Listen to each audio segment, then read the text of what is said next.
Shalom, berjumpa kembali dengan saya Nela Kusuma di dalam kesaksian hidup yang saya alami, berbagi tentang perbuatan-perbuatan Tuhan yang ajaib dan luar biasa adalah sesuatu yang menguatkan bagi kita saat iman kita lemah.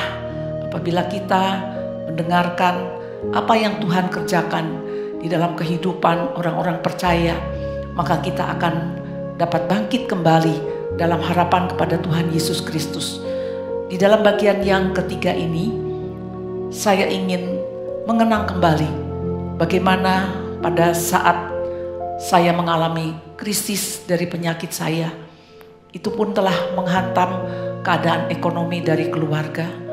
Ayah saya di dalam bekerja sangat terganggu karena setiap saat ketika saya krisis, beliau harus menunggui saya di rumah sakit. Demikian juga ibu saya. Ibu saya saat menghadapi keadaan sakit saya, berat badannya sampai berkurang 10 kilo.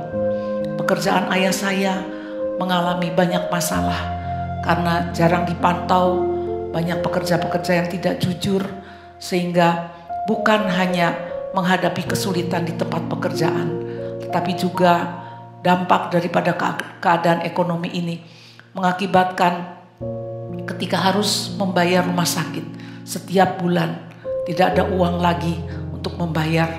Jadi saudara-saudara yang dikasih Tuhan, ketika ada seorang yang menderita sakit kanker di dalam anggota keluarga, itu pasti akan memberi dampak kepada keadaan ekonomi. Bukan cuma itu saja, tetapi kedua orang kakak saya pun dalam sekolah mereka seringkali terbengkalai. Mereka harus terlambat bayar sekolah, mereka juga harus ikut serta menjaga saya bergiliran. Hal-hal yang seperti itu juga merupakan risiko daripada apa yang harus kami alami. Sementara penyakit saya belum menampakkan gejala-gejala kesembuhan. Bahkan saya mengalami pendarahan yang lebih hebat lagi dari waktu yang lalu. Bukan hanya di hidung, di telinga, melalui di gusi, tetapi juga pada bulan yang ke-9 ketika saya memasuki bulan yang sangat krisis itu, saya mengalami pendarahan melalui haid. Waktu itu saya mengalami dengan keadaan yang tidak normal. Haid saya keluar bergumpal-gumpal seperti potongan-potongan hati sapi yang beratnya bisa 1/4 sampai 1/2 kilo. Itu keluar dari rahim saya.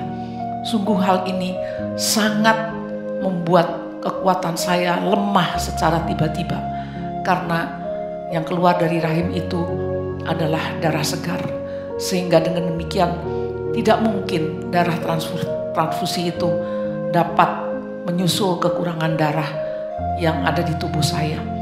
Darah yang mengalir masuk ke dalam tubuh saya hanya bertetes-tetes, harus dihitung sesuai dengan detak jantung. Tetapi darah yang keluar dari rahim saya itu bergumpal-gumpal. Dalam keadaan seperti inilah, transfusi darah tidak pernah lepas dari tangan saya dari hari ke hari. Bukankah hal ini mengakibatkan bahwa ayah saya harus lebih cepat lagi mencari donor-donor darah? Hal ini sungguh menekan seluruh keluarga. Seringkali saya di dalam keadaan kritis yang saya sendiri sudah tidak sadar keberadaan saya itu ada di mana. Saya seringkali melihat bahwa saya sudah ada di sebuah tempat yang asing. Bahkan saya melihat ada sebuah tempat seperti kerajaan. Saya tidak tahu apakah pada saat itu saya sudah akan dipanggil Tuhan. Semua keluarga dekat, keluarga inti, keluarga besar kami berkumpul mengelilingi saya. Seolah-olah itu adalah saat yang terakhir bagi saya. Pada saat seperti itu, tim dokter menjadi sangat kebingungan. Ibu saya seperti tergoncang. Dia sampai berlari-lari menyusul kepada dokter apabila dia sudah melihat gumpalan-gumpalan darah itu keluar. Tapi dokter tidak bisa menjawab. Saat itu seorang dokter spesialis obgyn, spesialis kandungan pun tidak tahu bagaimana untuk menghentikan darah itu. Suntikan sudah bertubi-tubi diberikan kepada saya. tetapi itu tidak sanggup juga menghentikan. Dan bahkan pada waktu itu juga saya diberi obat KB oleh Dr. Objin itu, yang sesungguhnya obat itu harus diberikan kepada ibu-ibu untuk bisa menahan pendarahan. Tetapi itu diberikan kepada saya pada usia waktu masih remaja. Hal itu sungguh di luar pemikiran daripada dokter itu. Dia menggunakan segala cara. Tetapi apa yang hendak dituju oleh Tuhan, saudara-saudara, dalam keadaan seperti itu, Tuhan menginginkan satu penyerahan yang penuh daripada seluruh keluarga akan hidup saya. Kalau kami sudah dibaptiskan bersama-sama satu keluarga pada waktu keadaan krisis yang sebelumnya, tetapi sekarang menjadi lebih krisis lagi. Lalu apa yang Tuhan mau dalam situasi seperti itu? Kemudian ayah saya pergi keluar di tengah malam di halaman rumah sakit. Dia menengadah ke langit dan dia berseru kepada Tuhan. Tuhan semesta alam, Allah pencipta langit dan bumi, kepadamu aku menyerahkan hidup anakku ini. Jikalau engkau menghendaki dia sembuh, biarlah dia sembuh. Tetapi jikalau Tuhan menghendaki dia hidup, aku menyerahkan anakku ini. Aku menyerahkan anakku ini supaya engkau yang memiliki dia dan memakai dia dalam hidupnya. Itulah doa daripada ayah saya pada waktu malam hari itu. Artinya dia menyerahkan seluruh hidup saya kepada Tuhan dan tidak sanggup lagi melakukan apapun. Bapak, Ibu, dan saudara yang dikasihi Tuhan, pada saat yang bersamaan seperti itu juga, bukan hanya pendarahan melalui haid, tetapi pendarahan menghantam bagian mata saya, di mana pada saat itu karena lemahnya pembuluh-pembuluh darah, maka pembuluh-pembuluh darah di belakang lensa mata saya pun pecah, sehingga akhirnya saya mengalami kebutaan total. Saya betul-betul tidak dapat melihat, dan bukan hanya tidak bisa melihat dalam kegelapan, tapi begitu banyak kunang-kunang, bentuk-bentuk yang mengacau penglihatan saya dalam kegelapan itu. Sehingga saya sungguh tidak mudah untuk menerima keadaan seperti ini. Untuk bisa menyatakan bahwa saya ini sekarang menjadi seorang anak yang buta. Dan saudara-saudara yang dikasihi Tuhan, pada saat itu seorang spesialis mata di Rumah Sakit Boromius di Bandung dipanggil untuk bisa menangani mata saya, penglihatan saya. Sekalipun darah itu tidak keluar, tetapi darah itu menggenang. Akhirnya dokter mata dan dokter kandungan itu tidak bisa sepaham. Karena dokter mata menginginkan agar saya tidur dengan keadaan lebih tinggi di kepala supaya pendarahan di lensa mata itu bisa turun dan bisa ada celah-celah saya bisa melihat. Tetapi Dr. Objin tidak sesuai, karena apabila tidur ditinggikan di bagian kepala, maka darah yang keluar melalui haid itu akan semakin deras, sehingga demi menahan darah yang keluar dari haid, saya harus ditidurkan datar. Dan inilah yang menyebabkan genangan darah di belakang lensa mata itu tidak bisa diurai. Dan sampai beberapa bulan lamanya, saudara-saudara, saya mengalami haid itu 3 bulan. Dan dalam keadaan haid yang seperti itu, saya benar-benar merasakan sungguh tidak ada harapan lagi. Apalagi dengan keadaan penglihatan saya yang sudah hilang sama sekali. Seolah-olah, mengapa saya masih hidup? Setiap saat saya seringkali mengatakan, saya takut mati.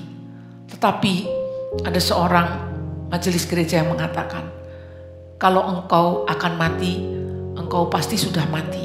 Tetapi kalau engkau tidak mati, berarti Tuhan mempunyai sebuah rencana di dalam kehidupanmu. Jadi saudara-saudara, apa yang harus saya pandang dalam keadaan yang kegelapan seperti itu? Setelah 3 bulan pendarahan melalui haid mulai mereda, mulai berhenti, barulah dokter mata menangani mata saya. Apa yang dilakukan oleh dokter mata? Bola mata saya mulai disuntik sebelah kiri, sebelah kanan bergantian setiap hari sepanjang minggu sampai 10 kali disuntik pada mata kiri, 10 kali disuntik pada mata kanan untuk mengurai pendarahan yang sudah menggenang di mata. Tetapi karena keterlambatan untuk bisa menangani secepat mungkin yang dikehendaki oleh dokter mata, maka pertolongan melalui suntikan ini pun tidak bisa berhasil secara tuntas. Mata kiri saya tetap tidak tertolong, tidak bisa melihat.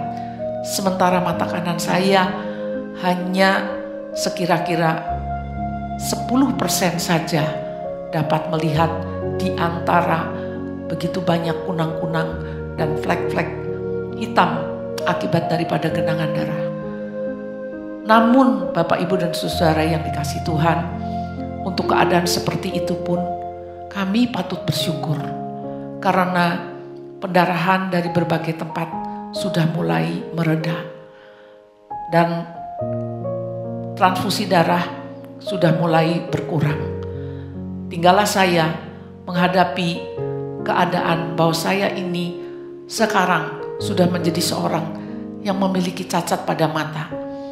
Dokter mata selalu mengusahakan, tetapi dia mengatakan semuanya ini sudah agak terlambat dan tidak begitu besar harapan untuk bisa melihat dengan lebih baik. Saudara-saudara yang dikasihi Tuhan, kiranya inilah yang Tuhan kerjakan dalam kehidupan kami sekeluarga, supaya kami berserah penuh, percaya dengan sungguh kepada Yesus Kristus sebagai Juru Selamat, dan menyerahkan hidup saya ke dalam tangan Tuhan sepenuhnya. Maka untuk waktu-waktu yang berikutnya, saya sudah semakin merasakan ada pemulihan. Apabila setiap minggu saya diperiksa darah untuk pemeriksaan darah rutin lengkap, biasanya dalam waktu 1 minggu HB itu mulai menurun, trombosit pun menurun.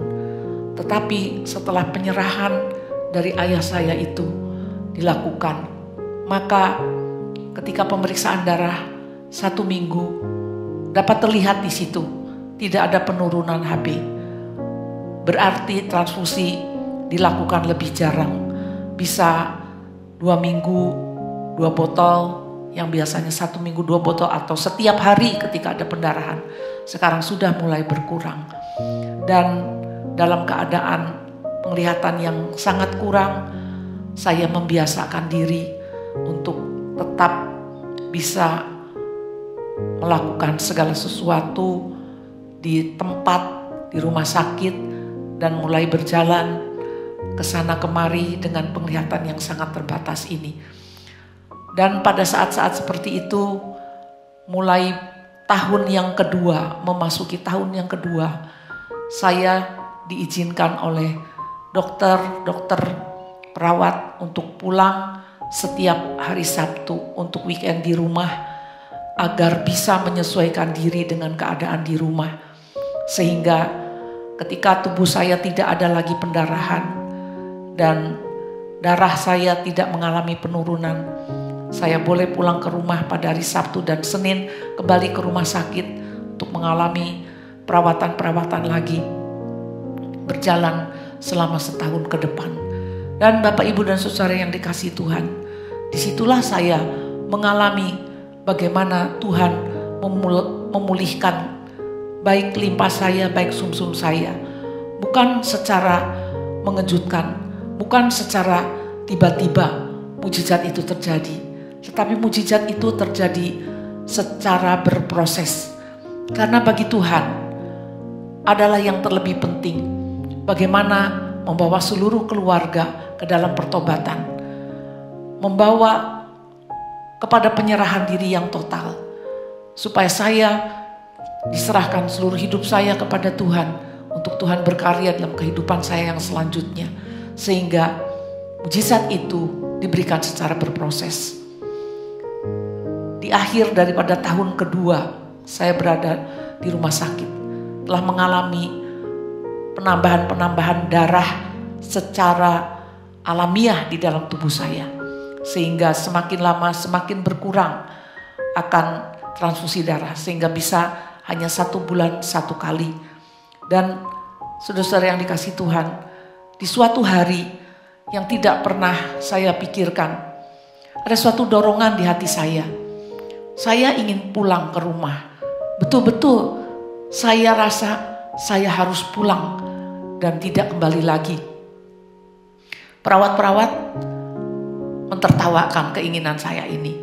Dia mengatakan, kamu kalau pulang pastilah kembali lagi. Pasti kamu senang dengan perawat-perawat di sini. Tapi kali ini tidak. Ada sebuah dorongan yang aneh. Karena saya rasakan ada pemulihan dalam tubuh saya. Saya mengatakan kepada pimpinan daripada tim dokter itu, Dr. Simki Ai, seorang ahli darah itu, saya katakan, dokter saya ingin pulang. Dokter tersenyum dan dia katakan, siapkan dulu, cukupkan, pastikan HB, trombosit semua baik, baru pulang. Nanti jikalau ada sesuatu di rumah, apakah terjadi pendarahan atau penurunan, sekalipun ada di rumah tetap cek darah, segera kembali ke rumah sakit. Beberapa orang merasakan ketakutan. Apakah ini suatu pertanda? Biasanya orang mau meninggal, ada perasaan mau sembuh. Tetapi bersyukur kepada Tuhan, saudara-saudara yang dikasihi Tuhan. Apa yang Tuhan taruh di dalam hati saya, itu betul-betul adalah dorongan. Saya pulang dan bersyukur kepada Tuhan. Dalam waktu setiap minggu saya dicek laboratorium untuk darah rutin. Tidak ada penurunan HB, tidak ada penurunan trombosit. Sampai 1 bulan keadaan darah rutin saya tetap stabil. Dan hal ini menunjukkan bahwa benar-benar ada satu kesembuhan yang mulai disempurnakan oleh Tuhan. Dan 1 bulan kemudian mengalami sedikit penurunan. Saya segera kembali ke rumah sakit. Dan itulah yang terakhir saya dirawat di rumah sakit. Hanya untuk 3 hari transfusi. Dan setelah itu saya tidak pernah kembali lagi. Sekalipun saya masih harus makan 42 butir obat 1 hari. Saya tetap menjalani itu. Tetapi saya sudah bisa kembali ke keluarga. Dan situasi dalam keluarga saya sudah sangat berubah. Apabila pada waktu sebelumnya ayah saya yang menangani perusahaan kakek saya mempunyai truk angkutan yang begitu banyak. Tapi ketika saya pulang, garasi truk yang biasanya berisi belasan truk sudah tinggal beberapa biji saja. Dan semuanya itu adalah dampak daripada sakit saya yang telah menghabiskan harta benda, yang telah memukul sendi-sendi kehidupan keluarga. Tetapi disitulah Tuhan akan membangun kembali sesuatu yang baru sesuai dengan rencananya. Disitulah Tuhan akan menyatakan kuasanya dalam kehidupan orang-orang percaya. Supaya hidup kita adalah untuk kemuliaan Tuhan. Supaya hidup kita adalah menjadi alat-alat Tuhan. Bukan hidup hanya untuk mencari segala sesuatu di dunia yang fana ini. Tetapi mempunyai hidup yang lebih bermakna. Ikutilah selanjutnya kesaksian saya dalam part yang akan datang. Tuhan memberkati. Shalom. Biarlah saudara yang sedang dalam pergumulan, saudara yang sedang ada di dalam parah-parahnya situasi dalam keluarga, entah karena penyakit, entah karena keadaan ekonomi, ataupun karena keadaan apapun yang Tuhan izinkan terjadi, bergumulah, carilah kehendaknya. Bagi Tuhan, melakukan mujizat itu hanya dengan 1 jamahan, tetapi memproses kehidupan manusia bukanlah sesuatu yang singkat. Membentuk kembali, membangun kembali kehidupan yang telah hancur dan porak-poranda membutuhkan waktu. Dan menyadarkan manusia untuk berada di jalan Tuhan adalah sesuatu hal yang harus diperjuangkan. Sekali lagi, Tuhan tidak ingin kehilangan setiap orang di antara kita yang dikasihinya. Karena itu kembalilah kepada Tuhan, haraplah kepada Dia, karena dari Dia saja segala sesuatu yang kita punya, dan untuk Dia saja kemuliaan yang diberikannya kepada kita dalam pengalaman-pengalaman indah bersama Tuhan. Amin.